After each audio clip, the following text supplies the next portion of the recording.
Hey everyone! Welcome back to another episode of The Other Side of the Struggle. I have with us, obviously, another one of my very fabulous collaborators for the upcoming Rejuvenate You event happening March 7th, 8th, and 9th, 2024 in Provo, Utah. This is Bonnie Roberts.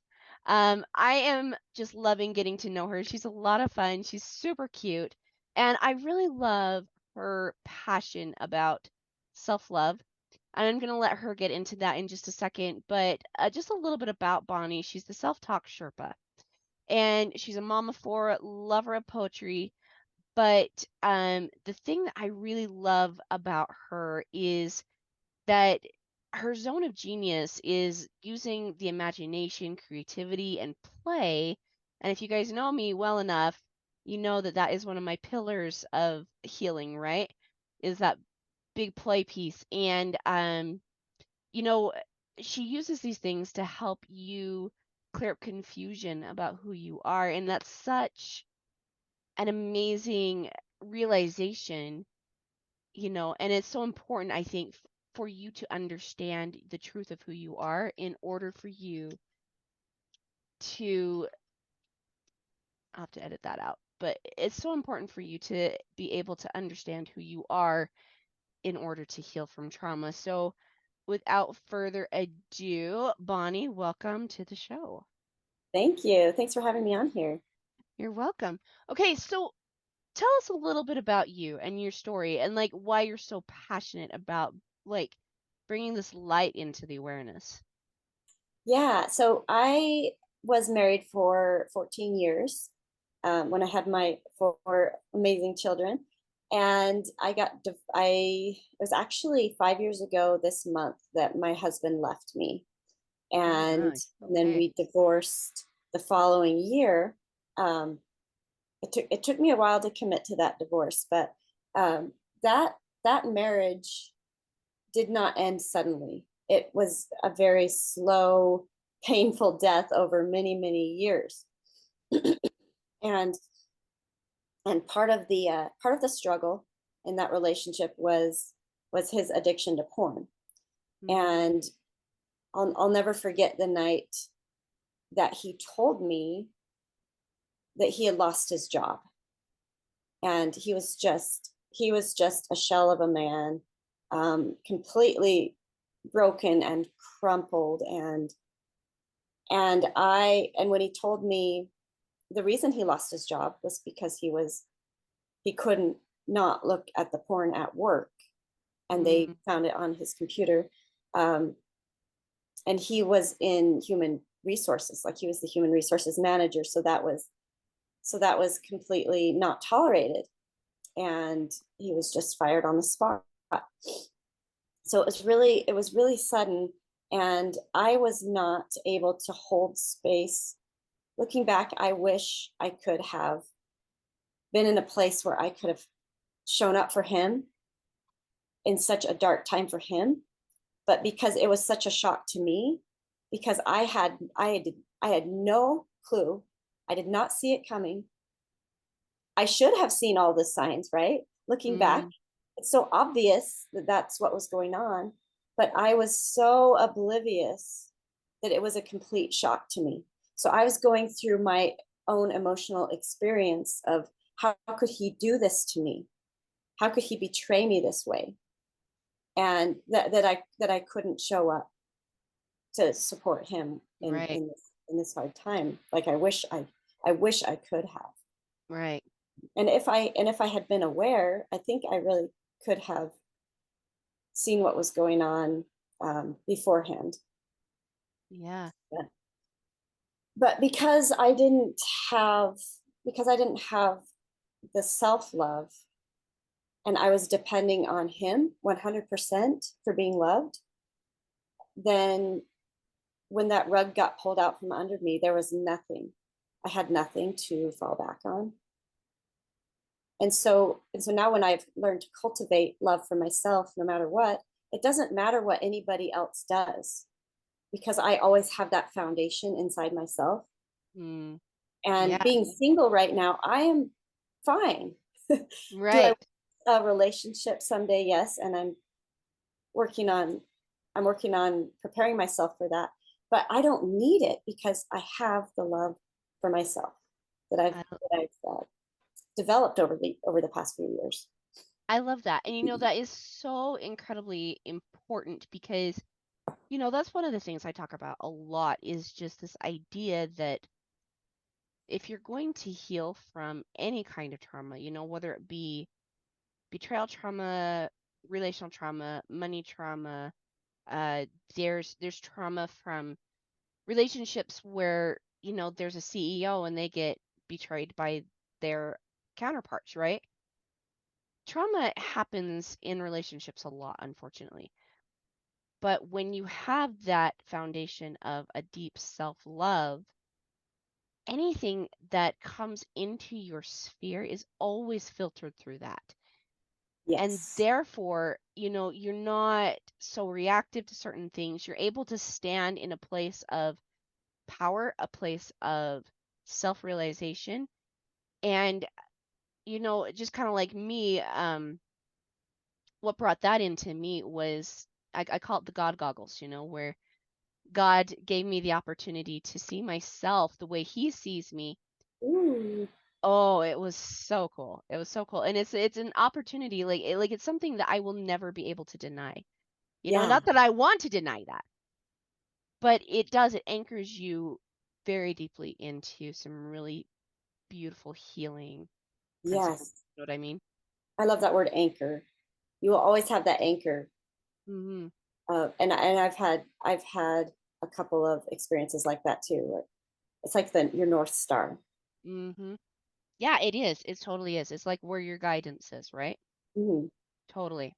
So, tell us, and we kind of got into this a little bit already, but to you, why is self-love so important when it comes to healing betrayal trauma? Yeah, so the word self-love, that term is thrown around a lot. And I think a lot of people see it on a really superficial level. Oh, like just go take bubble baths and have the chocolate cake if you want it and pamper yourself. It's like, no, that is not. That's That would like a be small piece to it. Yeah, that would be equivalent to thinking that romantic love is just bringing flowers and chocolates on Valentine's Day. Like it's real love is so much deeper than that. Yeah. To really love someone, you have to know them on a soul level. You have to Mhm. understand the creature that they are. Yeah. So the same goes for yourself. If you don't understand what kind of creature you are and your gifts and strengths and the things that hold you back and your dreams and passions and your wounds and what has hurt you, if you don't understand all of that, how could you possibly love yourself? So you really have to start there with, who am I, and really get clear on that before you can have that deep kind of love for yourself Yeah. that accepts all of it as a whole, the light and the dark, right? Mhm. Because the Yeah. light and the dark together make up your wholeness. Yeah. Well, and I think that comes into like some self-forgiveness principles too. You know what I Yes. mean? I love what you were saying just a minute ago about like love is not just about the chocolates and the flowers, right? It's about encompassing the entire person. And that is so true, especially when it comes to loving yourself, we have been taught that love is a conditional thing, right? But that would be like saying, okay, well, if God is love, then he's there sometimes, Yeah. right? And that's not the truth. Love is something that is very consistent. It's always there no matter what.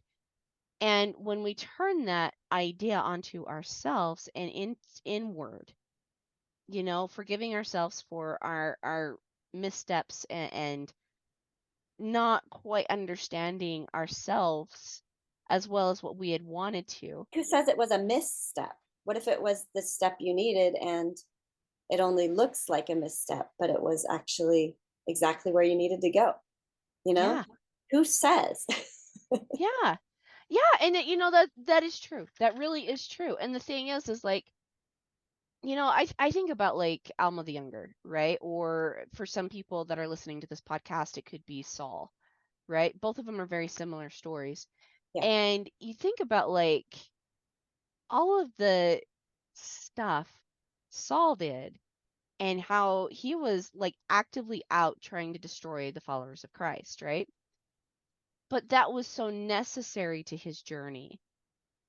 We look at that and we're like, oh, that's bad, that's bad, that's bad. And yes, that needs to change, right? But it gave him a very unique perspective. Yes. And look at the passion that he had.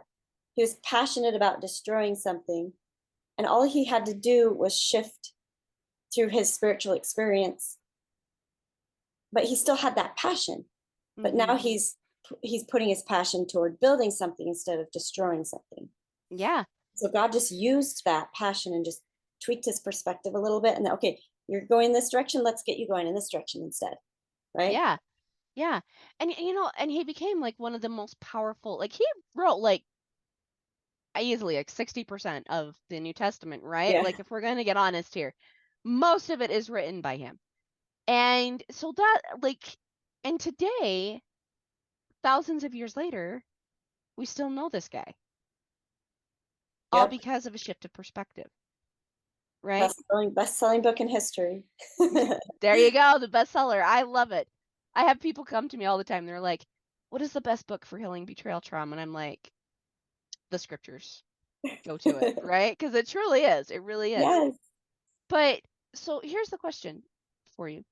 Um, you're thinking about Saul and like all of these things, like we can easily apply that to the people that we feel are giving us the betrayal, right? Right. That, hey, you know what? They're Actually, they doing might something. shift. They're doing something to Mhm. us, right? But how do we apply that to our own story? Yeah, because we have our own inner bad guys that we see as hurting us or criticizing us or sabotaging us, right? Hmm. And I believe all those parts inside of us are really just trying to help. And when it seems like they're being hurtful, it's just because they've taken on an extreme role Hmm. because of something in our childhood where they felt like I have to protect this helpless child. So the parts of us step forward into these extreme roles that they don't even want, right? Hmm. And because they feel like they have to. Hmm. They have to Hmm. they have to antagonize, they have to criticize, whatever it is, right? Um, but when we get in there and we talk to them and say, hey, what are you afraid would happen if you didn't berate me every time I ate sugar, right? What do you Hmm. think would happen?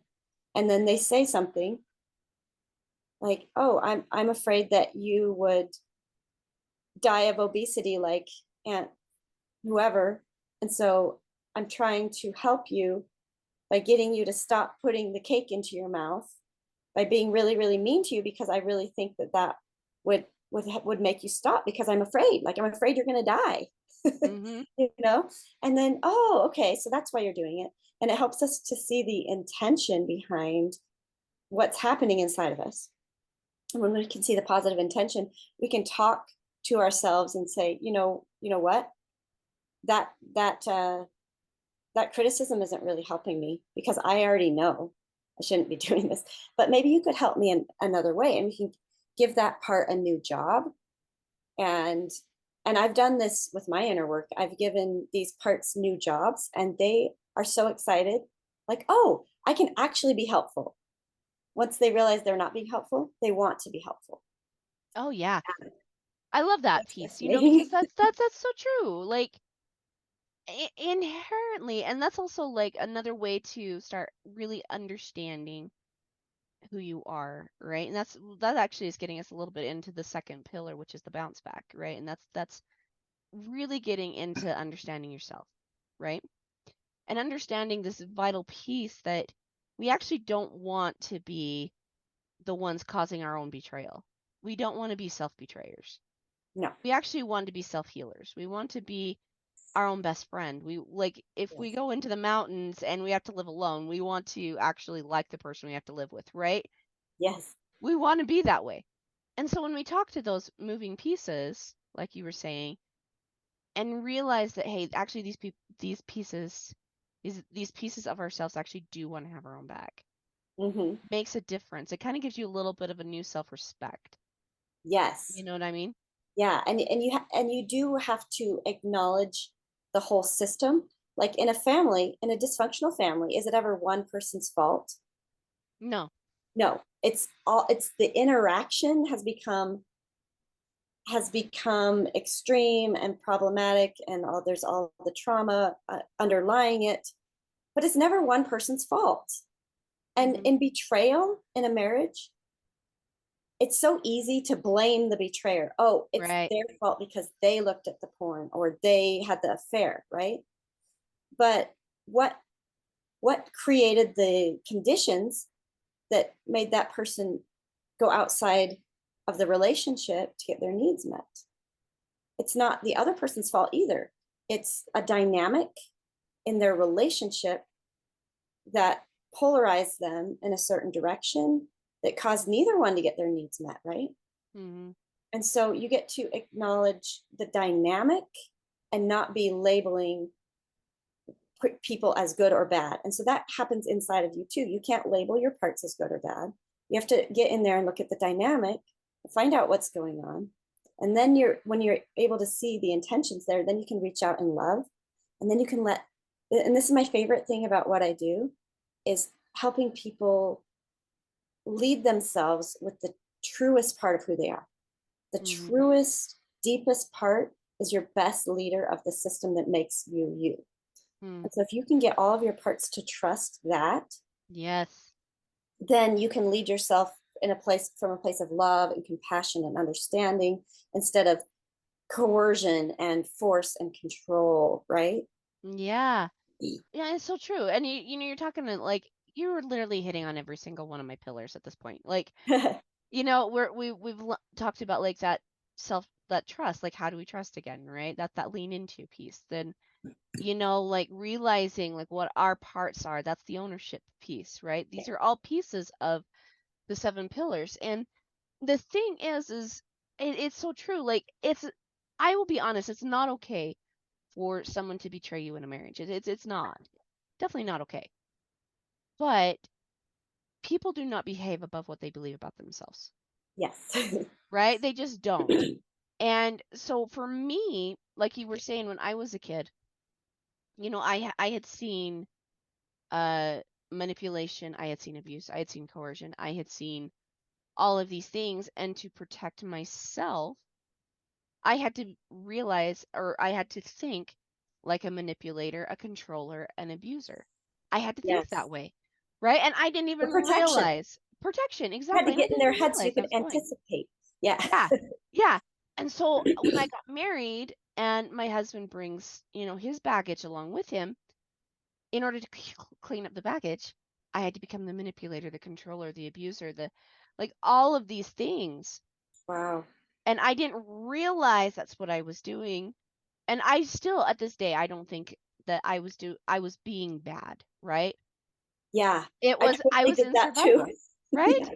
Totally was. I was in survival mode, Like, I'm desperate for love, so I'm going to manipulate you into loving me.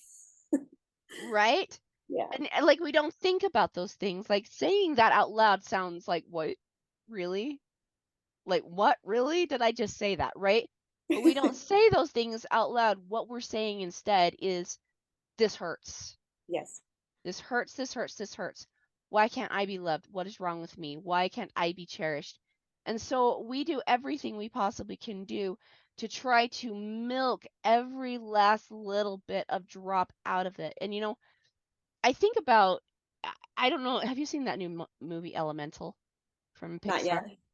It's actually pretty cute. I really liked it. And in the movie, towards the end, the water guy that the fire falls in love with, he evaporates and they Spoiler. have to spoiler, I'm sorry, but he evaporates and they have to bring him back by extracting him. Condensing. Yeah. condensing him. And that's what I think that sometimes we do with our relationships is we think that we can extract them, condense them into their true selves, and then I'll be okay, right? And that's not that way at all. It's first and foremost letting you be you. Yes. And we're so focused on the other person. We see the part that we fell in love with, like their highest self. We see it, but and then we see them not showing up that way, and we're like, Hmm. I have to get them to go from here to here. And instead of realizing, no, my work is is developing myself to my fullest potential and showing up that that way in the relationship, which inspires Hmm. that from them. We Yes. don't make them better. We make ourselves who we really are, and then they step up into their true self as well. Yes. Totally. Exactly, because we can't ever make somebody. We only have like this is the only person. And for those of you that are listening in, I'm like pointing to myself, right? Majorly. This is the only person I have control over right here, right? I can't control my husband. I can't control you. I actually cannot control my kids. And I would not want to. No, it's too crazy. They're I've not already tried robots. that. Well, I already tried that and that was miserable. It was absolute misery trying to control someone else because you can only control one person at a time. So if you're trying to control someone else, where does that leave you? Yep. And control is for a thing. We control things. I would not want to control myself because then I would miss out on all of the beautiful, surprising mysteries that make up who I am. If all I did was control myself, there would be no magic. There would be no fascination. Mm-hmm. Same with other people. We don't know how arrogant is it to think we know who they are, for one, and then to try to control them for two. How arrogant is that? Right? And then we don't leave room for them to surprise us with who they really are. Oh, I love that. I really do love that. And that's so true, you know? And the thing is like, I think, you're right. Like, we can sit there and think we're controlling ourselves, but really it's more of a self-support Self support, and yes. self-discovery and self-exploration and things like that. And now, granted, I feel like you still have to be kind of careful with that because you don't want to get into self-destruction. That can, if you think like I think about people You that take are it like too far. Yeah. that have taken it way too far and they're out on this self-discovery journey, right? And I'm like, You okay, can put well, blinders on. yeah, like we're gonna put some blinders on that one. But the truth of the matter is, really, the highest form of self-control is that self-support, that self-love, that self-awareness, that self I love you, Right. right? That really is the truth. But the thing is we don't that also makes it true that when we are trying to force someone into better behavior, and like it is true. Like if my husband quits his pornography addiction or his gaming addiction or stops ignoring the family or would put his phone down for a bit, right? Like whatever is distracting him. And if he would focus his time, his love, and his attention on us, that would make him happier and us happier. That is true. Yes. You can't force that. Nope. Or he will go further into the addiction, Yes. cope with the shame he feels from letting you down, or if you're overtly shaming him. Even if you're not overtly shaming him, if you're trying to change him, he will feel like there's something wrong with him and go more into that. Because the Yes. video game people accept him, right? Yeah, they The do. the women in the porn videos can't reject him. Right. Yeah, he's irresistible actually in those Hmm. things. Yep. And I'm not saying that we should just, give them sex whenever they want to or anything like that. No, we still have to be true to ourselves. Yeah. But whenever you get into this idea of I'm going to control someone else so then I can feel better, what Yeah. ends up happening is that's actually the highest form of self-betrayal. because it doesn't hurt anywhere near as badly when somebody comes up and betrays you as what it does when you betray yourself. Yes. And I look at like Christ as this example, right? You think about Judas and the betrayal of in the garden. It still hurt Christ. It still hurt his heart. I know for a fact. You can listen to the way he speaks and you can feel that ouch in there. But it doesn't knock him off of who he is Yes. once because he's so very secure with that person. And he So doesn't clear. allow, like, he doesn't even try to control Judas. He just tells him, go do what you're going to do. And he knows that he had a contract with Judas Mm-hmm. that had to happen to bring about the what had to happen. Yeah, He needed exactly. someone to be in that to play that role. And I'm sure he loved Judas for taking on the darkness of that role that needed to be played. Yeah. Like that Yeah. is love. That is love that Judas had, that he was willing to do that. He wasn't conscious, I don't think, when he chose it, but he chose it before as his role, I believe. Yeah, it's very likely. And how courageous of him to Yeah. do that. Yeah. And, and that's the other thing too, is that, I love that the Savior was actively out to, like, he was consciously out fulfilling scripture. He Yes. knew the scripture so well and he knew what his journey was. And it wasn't like he just happened upon it. It was like, no, this is what the scriptures say, so I better go do it. Yes. You know what I mean? And so it was the same thing. He knew that this betrayal had to happen for him to actually ascend to being the Savior. Yes. And And it so, helped him forgive the people who did. yeah, Father, forgive them, for they know not what they do. He got that. But what hmm if that's true of everyone who hurts us? What yeah, if they really don't know what they're doing? And because if they did, would they hurt us? I don't think so. But I don't. exactly. Yeah, it's a deep It topic. well, yeah, it is a deep topic. And and I would actually agree with you. It's back to that whole people don't behave above what they believe about themselves. Mhm, So if they actually understood the truth, would they still hurt you? Probably not. mhm. Some people might, but there are people out there that do that, but I think like the people that we interact with on a daily basis, I really, really don't think so. Yeah, and when I so this is vulnerable, but I did have an emotional affair during my marriage. And was I doing that to hurt my husband? He was hurt by it. He was Mhm. really hurt by it. Did I do it to hurt him? Of course not. I did it to try to because I had an unmet need, and I it met my needs so powerfully that it became an addiction and I didn't know how to stop. Mhm. And I didn't have the power to stop by myself.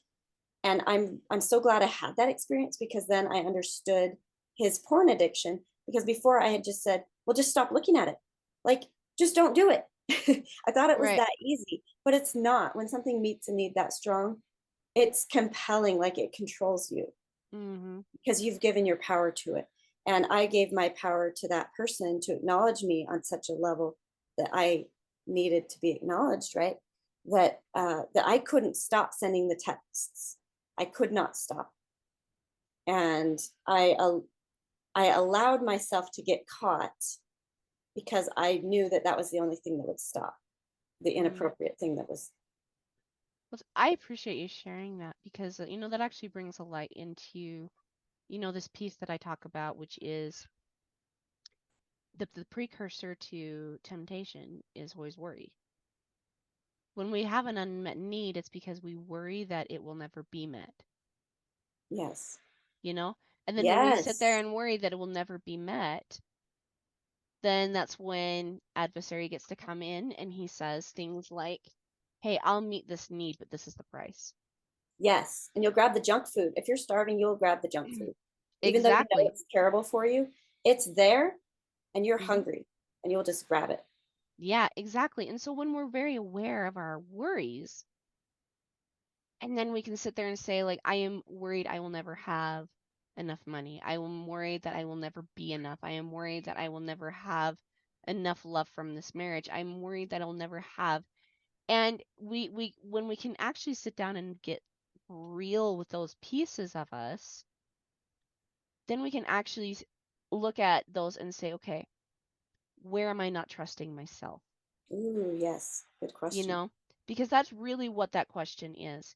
You know, when we say, hey, I'm worried that I'm not going to have enough money, well, do we trust ourselves that we can actually create that? If we worry if I'm not going to have enough clients, right? We've got people listening that are entrepreneurs and are coaches.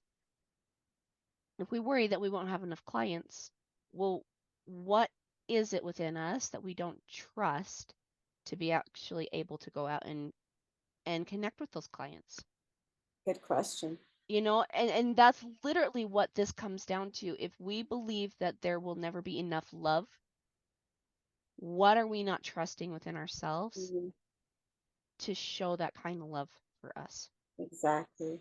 Yeah, the work gets to be done here first every time. Yes, yes. And when we're looking for answers outside of us, that's when we start to fall to control, to temptation, to addiction, to all of these habits that really cause us to spiral into this really, really deep self-destructive hole, right? Yes. So, you know, and again, like we're really we're kind of like on this just vibe and wavelength here, and I love it. But like, what would you think would help bring like some of those answers up?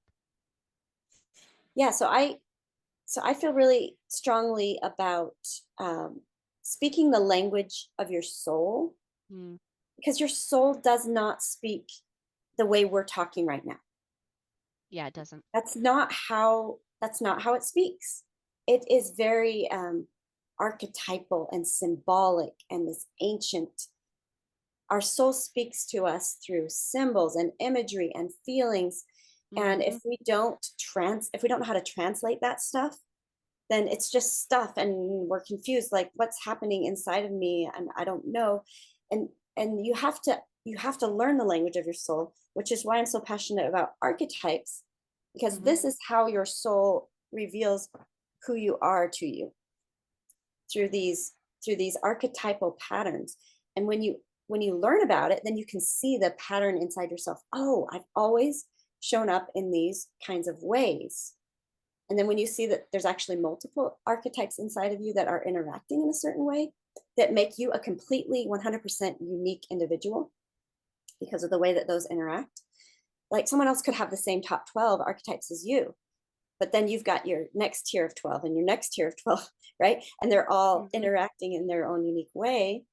And when you get it, then you can get who you are, and you can also communicate with your soul because you're using that same language, right? Mm-hmm. And so this is how you get the awareness. This is the way you do the work. You learn the language, and you speak the language, and then you develop that self-trust and self-love. Yeah. And you know, and that's true. I really do. I love that piece that like one of the ancient languages is actually emotion. Because if you Mhm. think about it, you know, anytime that I personally have received personal revelation from God, it always comes first and foremost as an emotion. And then it filters into words. You know, if I'm like actually going to break that down into different pieces. And so when we actually listen to our feelings, you know, I'm actually going to back that truck up for just a second. When we don't listen to our feelings, we're actually disconnecting from our soul. Yes. You know, and We try to that's suppress them. Yeah. yes. Yes, like it's a disconnect from our soul. And so like even anger, like all of these emotions, they're not bad. Acting upon anger like I did when I threw the metal chair at my husband's head. That's not a proud moment in my life. I will say that. That was not okay. But the anger Control your itself, reaction. Don't yes. control the feeling itself. Yeah. Yes, control the reaction, exactly. You know, but when I when I'm feeling something, that is an invitation to listen. Yes. You know, that is a listening invitation. And if we can really listen, we can start to understand that, hey, I'm seeing a pattern here. Like every single time I feel resentful, it's because of some sort of a boundary that I haven't put in place, right? Yeah. Or every single time that I feel tempted, it's because there's a worry right before it. I mean, deep wisdom is gained by listening to your emotion. And this Yes. is part of the reason, like, this is what I do is I've been listening to my emotions for 10 years now and listening to what they've been teaching me. And also, and taking in the filter from the Lord and like having him teach me about what this is saying. Mm-hmm. And from that, goodness gracious, I've built a coaching business, right? So that's And amazing. it's super cool. And it's like, I like anybody that asks me, like when I tell them about the 7 pillars and like what I do, I'm like, let me just start out from the very beginning. I am not smart enough to figure this stuff out on my own. I'm just saying that right now. This is all inspiration Yes. from the Lord, right? It is him and his brain that is getting to work through me. But I am wise enough to listen. Yes. And that's all I have to be. And then once we figure that out, now this is the key piece here. Once you figure that out, then all of a sudden now you're on to your mission and purpose. Why you're here. And it's like there's other coaches on this planet that are talking about self-love and betrayal and like how to heal and all of these things. And a lot of them bring in a gospel-centered perspective, Mm-hmm. right? But my mission is uniquely crafted for the people who uniquely need it. You know what I mean? The people that hear you Yeah. and resonate with you because of the kind of creature that you are uniquely in this world with your assortment of powers that make up your soul. You're Mm-hmm. going to resonate with similar kinds of people that no Exactly. one else could talk to them in a way that they would get it except for you. Yeah. And I have my people that they're going to hear it from me and it's going to click like, oh, I get it now. I read all Yeah. these books. I listened to all these other people and it didn't quite click, but then I say it in a way that it clicks for them. Yep. Exactly. Exactly. And that's the thing. Like, our the things that we feel are holding us back right now maybe aren't really holding us back. And I know, like, and I say this not to downplay like anybody's experience, because my experience was still very real, and it's still very important, and it's still I actually cherish the stuff I've gone through, because with my trials came a deep education that I couldn't have gotten any other way. So I'm very, very grateful for the things that I've been given in this life. And those trials never were trials. They were always miracles at the very beginning, unfolding into something more beautiful if I would just be patient and let them unfold. Mm, And so my piece, like, and I think this is also Bonnie's message today, is that once we shift into these more anchoring, loving discussions with ourselves,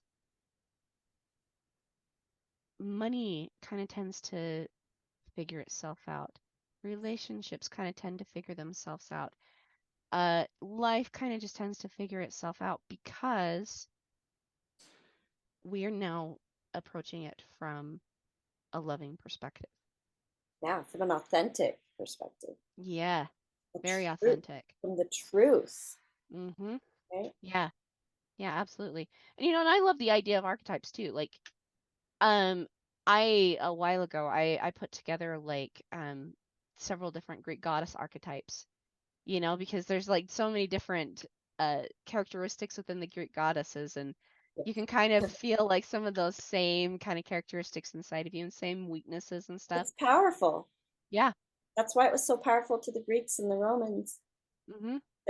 Their souls resonated with certain frequencies of power that those Hmm. goddesses and goddesses represented. Yeah, exactly. And it's still powerful today. Now I still believe in the one and only true God, right? But But I it think, brings it to earth a little bit. Like it yeah, makes it it more does. relatable than Yeah, just, it does. yeah. It does. It does. I agree. I agree. And that's like, and You that's like don't, a whole other discussion, like bringing God into the relatable bits. But we don't worship those things, but no, it helps but us it, understand. yeah, and it helps you understand that you are a goddess, Hmm. and that is like the biggest piece here. So Yes. I love this. Now, Bonnie, you were talking about a freebie that you had Oh, created yes. that you can offer my Yeah, people. I have a gift for everyone in Erin's audience. I've created a fun quiz and it's called How Mean is Your Inner Critic? So it's just 13 questions. It asks you about different ways you talk to yourself. And then you'll get a result at the end, and it will peg you in one of four categories. So I've put together four different archetypes of how your inner critic could be showing up from popular movies. And so you can see which one you get, and then to go on from there, you can take that information, and I give you three suggestions for how you can up level your self-talk. So depending on the result you got, you can implement three different tools to to to make your self-talk as good as it can be. Because even if you get the top result, right, there's always improvement that you can make. There's always something more you can do. Yeah. And and it's a I think it's really fun to just get in there and look at how you tick. And so Hmm. I think you'll have a lot of fun with this quiz. I tell my story a little bit there as well, to kind of put it into context. So to get that, just go to I've got a link, bit.ly. So bit.ly, that's ly/inner critic quiz. And between those words is a hyphen. So inner-critic-quiz. Okay. So I'm sure Erin will put it somewhere Yeah, I'll put in the that in the description. description, in the link Yeah. below. Okay. So just go there and you can download the PDF and have fun with it. Fabulous. Really, truly fabulous. Well, Bonnie, thanks so much for being on the show today. This was a really, really fun, wonderful discussion. Talking about self-love, talking like about that self-talk and that inner critic and learning how to make her your inner best friend. What a Yes. beautiful, beautiful concept. Okay, if anybody wants to come and follow you, where do they do that? Yeah. So if you go to that link for the quiz, Hmm. it'll give my contact information on there. Um, or you can go on my Facebook. It's Bonnie Roberts. I've got my personal page. I've got my page, called To Aspire is my coaching page. And then, but yeah, just go get the quiz, and then I will send you out some emails, and those emails will tell even more of my story, give you more tools. So that, I think that would be the easiest way. Perfect. Okay, But so I am so excited to be with you at Rejuvenate You. Now that I've got and to know you a little bit, I'm just like even more excited to it is jump. awesome. I am really excited, and like the people that I've met so far and like the connections that we get to make, like this is going to be awesome. Yes, You know, truly, because we're already going to be like creating such like we've just created such a friendship and helping each other out and like that's really going to make a massive impact on the people that are coming to rejuvenate you. 100%. Yeah, so it's already awesome. And I'll say this. I have done events before in the past with other event coordinators and things. And this is the first time I've ever seen this amount of collaboration and this amount Yes, of connection and this amount of love between like the people that are coming. And like that is just totally going to make such a transformational experience to the people because we're that are unified. coming. We're of one Yeah. purpose. One purpose, one message, like it's going to be so cool. And I will say this too, that if you guys are any of you listeners are looking for a free ticket, reach out to me. I've got some freebies for you. Wow. So That's yes, I generous. do. I've got free tickets. So uh, let me know if you guys are interested in those, and then we'll have Bonnie back because I think we've got some really fun things we can chat about. Yes. So I okay. think we could talk all day if we tried. Yeah, we probably could. Be a very long podcast, right? You and I, we could do that. All right, everyone. Until next week, from my heart to your heart, I'll see you on the other side, guys. Bye.